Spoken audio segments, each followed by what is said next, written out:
Hello everyone, welcome to study wing point. তো আশা করি সকলে ভালো আছো এবং সুস্থ আছো। তো এই ক্লাসে তোমাদের সাথে আলোচনা করব আরআরবি এনটিপিসি সিবিটি 2 এর 2022 মে মাসের 9 তারিখের সেকেন্ড শিফটে আসা সমস্ত জিকে এবং জিএস এর প্রশ্ন উত্তর নিয়ে। তো অলরেডি সিবিটি 2 এর একটি সেট তোমাদের সাথে আলোচনা করেছি, আজকে 2 নম্বর সেট নিয়ে কিন্তু আলোচনা করবো এই ক্লাসে। তো যারা যারা এখনও অবধি সেট 1 দেখে ওঠোনি তাদের জন্য বলবো স্টাডি উইং পয়েন্টের প্লেলিস্টে গিয়ে চেক করো, সেখানে তোমরা কিন্তু প্রত্যেকটা ক্লাস তোমরা পেয়ে যাবে। আর যে সমস্ত ক্লাসগুলি করানো হচ্ছে সিবিটি 1 এবং গ্রুপ ডি যে সমস্ত জিকে জিএস এর ক্লাসগুলি করানো হচ্ছে প্রত্যেকটা ক্লাস তোমরা ওখানে পেয়ে যাবে। এবং যারা যারা এই চ্যানেলে নতুন তাদের বলবো চ্যানেলটি সাবস্ক্রাইব করে পাশে থাকা বেল আইকনটি ক্লিক করে রাখো, যাতে যে কোনো আপডেট খুব সহজেই তোমাদের কাছে পৌঁছে যায়। এবং যদি তোমাদের ইচ্ছে হয় ডিসক্রিপশন বক্সে টেলিগ্রামের লিঙ্ক দেওয়া আছে, সেখানেও জয়েন হয়ে থাকতে পারো। ঠিক আছে, তো চলো বেশি দেরি না করে ক্লাসটি শুরু করা যাক। প্রথম প্রশ্ন বলেছে, ভারতে 2021 সালের আদিমশুমারি অনুসারে নিম্নলিখিত কোন রাজ্যে তফসিল জাতির জনসংখ্যা কোনোরূপ রেকর্ড করা হয়নি? তো কোন জায়গার তফসিল জাতির কোনোরূপ রেকর্ড বা কোনোরূপ ডেটা রাখা হয়নি? তো 4টি অপশনের মধ্যে সঠিক অ্যান্সার কী হবে চেষ্টা করো। সঠিক অ্যান্সার হবে অপশন এ, নাগাল্যান্ড। নাগাল্যান্ডের কিন্তু কোনো ডেটা রেকর্ড করে রাখা হয়নি। এবং সেই সঙ্গে তোমাদের আরেকটা কথা বলে রাখি, যদি তোমাদের প্রশ্ন আসে ভারতের সর্বাধিক তফসিল জাতির মানুষেরা কোথায় বাস করে, তাহলে উত্তর হবে কি না উত্তরপ্রদেশ। উত্তরপ্রদেশ, ঠিক আছে, এটি তোমরা খাতায় নোট ডাউন করে নেবে, উত্তরপ্রদেশ। এবং যদি তোমাদের প্রশ্ন আসে শতকরা সর্বাধিক তফসিল জাতির মানুষেরা কোথায় বাস করে, শতকরা যদি জিজ্ঞাসা করে শতকরা সর্বাধিক পাঞ্জাব। শতকরা সর্বাধিক তফসিল জাতির মানুষ কোথায় বাস করে, পাঞ্জাব। এবং যদি তোমাদের প্রশ্ন আসে সবচেয়ে কম তফসিল জাতি কোথায় আছে, না মিজোরাম। সব থেকে কম, এই চিহ্নটা মানে কি না সব থেকে কম তফসিল জাতি কোথায় আছে, না মিজোরামে। এবং যদি জিজ্ঞাসা করে তোমাদের শতকরার দিক থেকে সব থেকে বেশি সর্বাধিক, তাহলে হবে পাঞ্জাব। এবং যদি তোমাদের প্রশ্ন আসে ভারতের সর্বাধিক তফসিল জাতি কোথায় বাস করে, সেটি হবে উত্তরপ্রদেশ। ঠিক আছে, পরবর্তী প্রশ্ন বলেছে, নিম্নলিখিতগুলির মধ্যে কে একজন ভারতীয় গুণী তবলাবাদক, সুরকার, সঙ্গীত প্রযোজক এবং চলচ্চিত্র অভিনেতা, যিনি 1988 সালে পদ্মশ্রী এবং 2002 সালে পদ্মভূষণে ভূষিত হন? তো 4টি অপশনের মধ্যে সঠিক অ্যান্সার কী হবে চেষ্টা করো। তো সঠিক অ্যান্সার হবে অপশন এ, ওস্তাদ জাকির হোসেন। জাকির হোসেন কার পুত্র ছিলেন, না আল্লাহ রাখার পুত্র ছিলেন। ঠিক আছে, আল্লাহ রাখার পুত্র ছিলেন কিন্তু জাকির হোসেন। তিনি 1988 সালে পদ্মশ্রী এবং 2002 সালে পদ্মভূষণে ভূষিত হন। এবং 1990 সালে সঙ্গীত নাটক একাডেমি পুরস্কারে ভূষিত হন। ঠিক আছে, এটা তোমাদের মনে রাখতে হবে। এবং ওস্তাদ আল্লাহ রাখা খাঁ ইনিও কিন্তু একজন তবলাবাদক। পণ্ডিত কুমার বসু ইনিও কিন্তু একজন তবলাবাদক। ঠিক আছে, এবং অনিন্দ্য চট্টোপাধ্যায় ইনিও একজন ভারতীয় তবলাবাদক। পরবর্তী প্রশ্ন বলেছে, গান্ধী আরউইন চুক্তি কত সালে স্বাক্ষরিত হয়েছিল? তো 4টি অপশনের মধ্যে সঠিক অ্যান্সার কী হবে চেষ্টা করো। সঠিক অ্যান্সার হবে অপশন ডি, 1931 সালে 5ই মার্চ গান্ধী আরউইন চুক্তি কিন্তু স্বাক্ষরিত হয়েছিল। এবং এই চুক্তিতে কিছু কথা বলা ছিল, সেগুলি তোমাদের কিন্তু জানতে হবে এবং এগুলি তোমরা মনে রাখবে যেগুলি বলছি। সেই সময় কিন্তু লর্ড আরউইন ভগৎ সিং, রাজগুরু এবং সুখদেব ছাড়া সমস্ত রাজনৈতিক যারা বন্দী ছিল তাদেরকে কিন্তু মুক্তি করেন। ঠিক আছে, এবং সেই সময় উপকূলবর্তী অঞ্চলে লবণ তৈরির জন্য অধিকার স্বীকৃত হয়। 2 নম্বর পয়েন্ট বললাম। 3 নম্বর কি না আইন অমান্য আন্দোলন বাতিল করতে সক্ষম হয় গান্ধীজি সেই সময়। এবং আরেকটি কী ছিল না তারপরে তিনি দ্বিতীয় গোলটেবিল বৈঠকে যোগদান করেন। ঠিক আছে, এই 3-4টি কথা সেখানে কিন্তু বলা ছিল। পরবর্তী প্রশ্ন বলেছে, ভারতের নিম্নলিখিত কোন প্রতিবেশী দেশের আয়তন সবচেয়ে ছোট বা সবচেয়ে কম? তো 4টি অপশনের মধ্যে সঠিক অ্যান্সার কী হবে। সঠিক অ্যান্সার হবে অপশন বি, ভুটান। তো এখানে 7টি প্রতিবেশী দেশ রয়েছে যেগুলি স্থল সীমানা বেষ্টন করে রয়েছে। তো সেগুলি কি কি না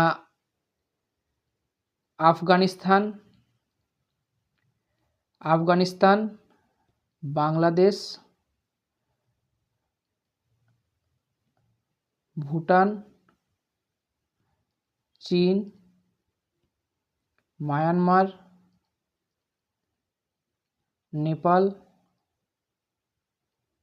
পাকিস্তান। এগুলি কি না স্থল সীমানা বেষ্টন করে রয়েছে এবং জল সীমানা বেষ্টন করে কারা রয়েছে? এক হলো শ্রীলঙ্কা এবং আরেকটি হলো মালদ্বীপ। ঠিক আছে, এটা তোমাদের কিন্তু মনে রাখতে হবে। পরবর্তী প্রশ্ন বলেছে গোয়া কবে ভারতের 25তম রাজ্যে পরিণত হয়েছে? তো 4টি অপশনের মধ্যে সঠিক অ্যান্সার কী হবে চেষ্টা করো। তো সঠিক অ্যান্সার হবে অপশান সি 30 মে 1987 সালে। তো এই প্রশ্নগুলি কিন্তু তোমাদের আগের সেটে কিন্তু অনেকবার করেই আমি বলেছি, অলমোস্ট 2-3 বার করে বলা হয়েছে। ঠিক আছে, তো প্রত্যেকটি রাজ্য কত সালে পরিণতি হয়েছিল ওগুলি কিন্তু তোমাদের পড়ে রাখতে হবে।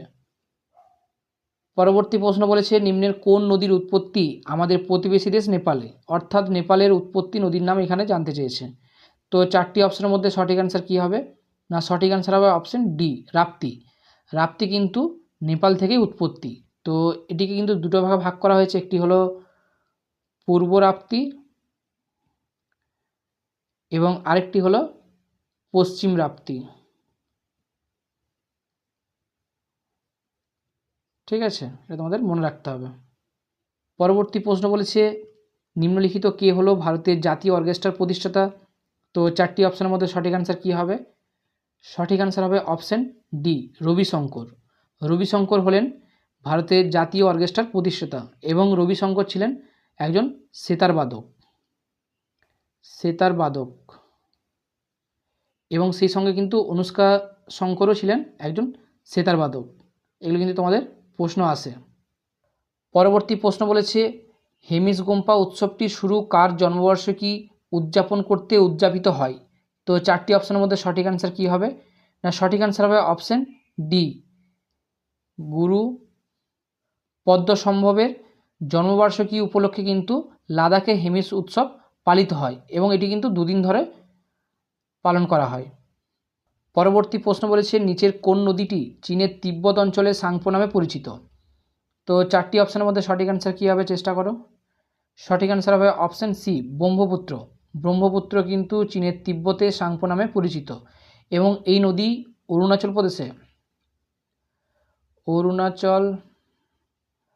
প্রদেশে দিহাং নামে পরিচিত। অরুণাচল প্রদেশের দিহাং নামে পরিচিত। পরবর্তী প্রশ্ন বলেছে সংস্কৃত ভাষায় কলহনের রাজতরঙ্গিনী কোন জায়গার উপর রাজত্বকারী রাজাদের ইতিহাসকে অন্তর্ভুক্ত করে? তো 4টি অপশনের মধ্যে সঠিক অ্যান্সার কী হবে? সঠিক অ্যান্সার হবে অপশন সি কাশ্মীরের রাজাদের উপর যে রাজত্বকারী রাজাদের ইতিহাসকে কিন্তু বর্ণনা করে। ঠিক আছে, পরবর্তী প্রশ্ন বলেছে নিচের কোন উপগ্রহের কক্ষপথ সান সিঙ্ক্রোনাস নয়? অর্থাৎ সূর্য সমলয় নয়। ঠিক আছে, এর বাংলা এটা সমলয় নয়। তো 4টি অপশনের মধ্যে সঠিক অ্যান্সার কী হবে? সঠিক অ্যান্সার হবে অপশন বি মেটিওসেট 11। ঠিক আছে, সঠিক অ্যান্সার মেটিওসেট 11। পরবর্তী প্রশ্ন বলেছে বঙ্গোপসাগরের তীরে কোণার্কের সূর্য মন্দিরটি কত দশকে নির্মিত হয়েছিল? তো 4টি অপশনের মধ্যে সঠিক অ্যান্সার কী হবে চেষ্টা করো। তো সঠিক অ্যান্সার হবে অপশন সি 13 দশকে। কে নির্মাণ করেছিলেন না রাজা নরসিংহ দেব। ঠিক আছে, পরবর্তী প্রশ্ন বলেছে মেমোরির ক্ষেত্রে ইউএসবির পূর্ণরূপ কী অর্থাৎ সম্পূর্ণ নাম জানতে চেয়েছে। তো 4টি অপশনের মধ্যে সঠিক অ্যান্সার কী হবে না সঠিক অ্যান্সার হবে option C universal serial bus. কি বললাম না ইউনিভার্সাল সিরিয়াল বাস। পরবর্তী প্রশ্ন বলেছে নিচের কোন বিবৃতিটি ভাসমান বিনিময়ের হার অর্থাৎ ফ্লোটিং এক্সচেঞ্জ রেটের জন্য ন্যায়সঙ্গত? তো 4টি অপশনের মধ্যে সঠিক অ্যান্সার কী হবে না সঠিক অ্যান্সার হবে অপশন বি এটি চাহিদা এবং সরবরাহের বাজার শক্তি দ্বারা নির্ধারিত হয়। পরবর্তী প্রশ্ন বলেছে হেপাটাইটিস এ কিসের একটি প্রদাহ যা হালকা থেকে গুরুতর অসুস্থতার কারণ হতে পারে? তো 4টি অপশনের মধ্যে সঠিক অ্যান্সার কী হবে চেষ্টা করো। তো সঠিক অ্যান্সার হবে অপশন এ এটি কিন্তু যকৃতের একটি প্রদাহ এবং এটি ভাইরাস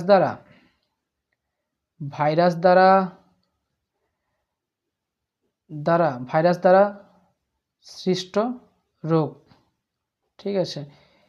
এবং যকৃৎ কোষকে কিন্তু এটি সংক্রামিত করে। কাকে?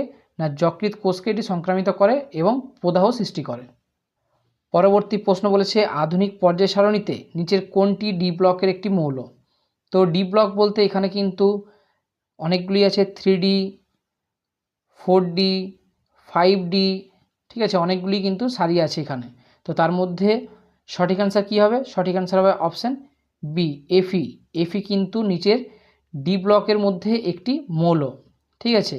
এবং তোমাদের বলে রাখি, সি এর পারমাণবিক সংখ্যা কত? না ক্যালসিয়ামের পারমাণবিক সংখ্যা হলো 20, এবং এমজির পারমাণবিক সংখ্যা কত? 12, এবং সোডিয়ামের পারমাণবিক সংখ্যা কত? না 11, এবং এফির পারমাণবিক সংখ্যা কত?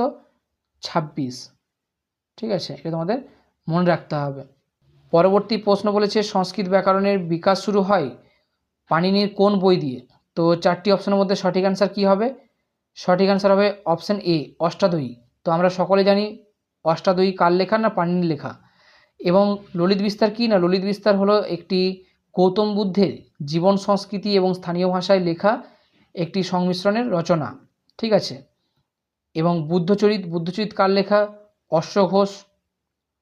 বুদ্ধচরিত অশ্ব ঘোষের লেখা, ঠিক আছে। পরবর্তী প্রশ্ন বলেছে ভারতের সংবিধান প্রণেতারা কোথা থেকে সংসদীয় সরকার গঠনের অনুপ্রেরণা নিয়েছিলেন? তো 4টি অপশনের মধ্যে সঠিক অ্যান্সার কী হবে? চেষ্টা করো।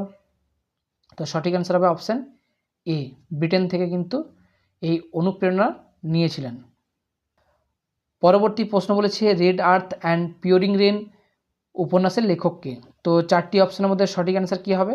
সঠিক অ্যান্সার হবে অপশান বি, বিক্রমচন্দ্র। বিক্রমচন্দ্র কিন্তু একজন ভারতীয় এবং আমেরিকান লেখক, ঠিক আছে। এবং তার জীবনের প্রথম উপন্যাস কিন্তু Red Earth and Pouring Rain, ঠিক আছে। পরবর্তী প্রশ্ন বলেছে নিম্নের কোন রাজ্যে অথবা কেন্দ্রশাসিত অঞ্চলের সাথে সিদ্ধি ধামাল নৃত্য জড়িত? তো 4টি অপশনের মধ্যে সঠিক অ্যান্সার কী হবে? না সঠিক অ্যান্সার হবে অপশান বি, ধামাল কোথাকার নৃত্য? না গুজরাটের। পরবর্তী প্রশ্ন বলেছে একটি নির্দিষ্ট সময়ে লিঙ্গ এবং বয়স অনুসারে জনসংখ্যার ভাঙনের প্রতিনিধিত্বকারী চিত্রটি কী নামে পরিচিত? তো 4টি অপশনের মধ্যে সঠিক অ্যান্সার কী হবে? না সঠিক অ্যান্সার হবে অপশান এ, জনসংখ্যার পিরামিড অথবা পপুলেশন পিরামিড।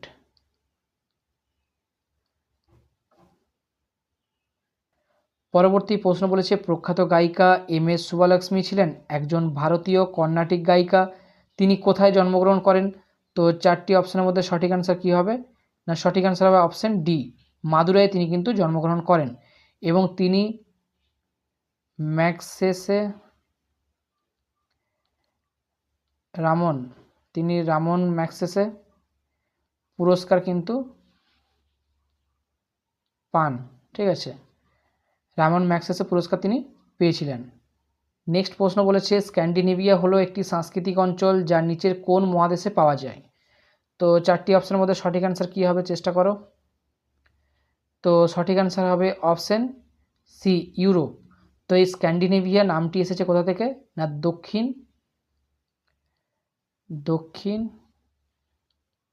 সুইডেন থেকে এই নামটি কিন্তু এসেছে, যার নাম স্ক্যান বা স্ক্যানিয়া নামে পরিচিত, ঠিক আছে। পরবর্তী প্রশ্ন বলেছে পাম জুমেরাহ পর্যটনকে উৎসাহিত করার জন্য নির্মিত কৃত্রিম দ্বীপ কোন দেশের একটি প্রকল্প? তো 4টি অপশনের মধ্যে সঠিক অ্যান্সার কী হবে?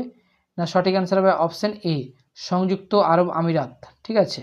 এবং এর রাজধানী কি? না রাজধানী হলো আবু ধাবি,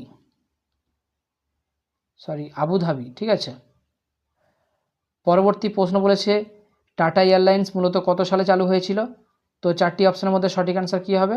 সঠিক অ্যান্সার হবে অপশান বি, 1932 সালে 15ই অক্টোবর কিন্তু চালু হয়েছিল। পরবর্তী প্রশ্ন বলেছে ফিয়াট মানি কি? তো 4টি অপশনের মধ্যে সঠিক অ্যান্সার কী হবে? সঠিক অ্যান্সার হবে অপশান বি, যার কোনো অন্তর্নিহিত মূল্য নেই। তো 4টি অপশনের মধ্যে সঠিক অ্যান্সার হবে অপশান বি। পরবর্তী প্রশ্ন বলেছে হুগলি নদীর তীরে প্রথম ইংরেজ কারখানা কবে স্থাপিত হয়? তো 4টি অপশানের মধ্যে সঠিক অ্যান্সার কী হবে? না সঠিক অ্যান্সার হবে অপশান বি, 1651 সালে। তো 1651 সালে হুগলি নদীর তীরে প্রথম ইংরেজ কারখানা স্থাপিত হয়। পরবর্তী প্রশ্ন বলেছে ঋগ্বেদের 128টি স্তোত্র কটি মণ্ডলে বিভক্ত? তো 4টি অপশানের মধ্যে সঠিক অ্যান্সার কী হবে? না অপশান বি, 10টি মণ্ডলীতে বিভক্ত। এবং ঋগ্বেদ এটি কিন্তু প্রাচীনতম বেদ এবং প্রাচীনতম সাহিত্য। ঠিক আছে, এর 128টি স্তোত্র আছে এবং 10,500টি স্তবক আছে। ঠিক আছে, এটা তোমাদের মনে রাখতে হবে। এবং 10টি মণ্ডলী আছে। তো এই ক্লাসে যে সমস্ত ইম্পর্টেন্ট জিকে এবং জিএসের প্রশ্নগুলি ছিল প্রত্যেকটি তোমাদের সাথে আলোচনা করলাম। কোথাও বুঝতে অসুবিধা হলে কমেন্ট সেকশনে কমেন্ট করে জিজ্ঞাসা করতে পারো, এবং ক্লাসটি ভালো লেগে থাকলে একটি লাইক দিয়ে চ্যানেলটি সাবস্ক্রাইব করে বন্ধুদের সাথে অথবা প্রিয়জনদের সাথে ক্লাসগুলি শেয়ার করে দিও।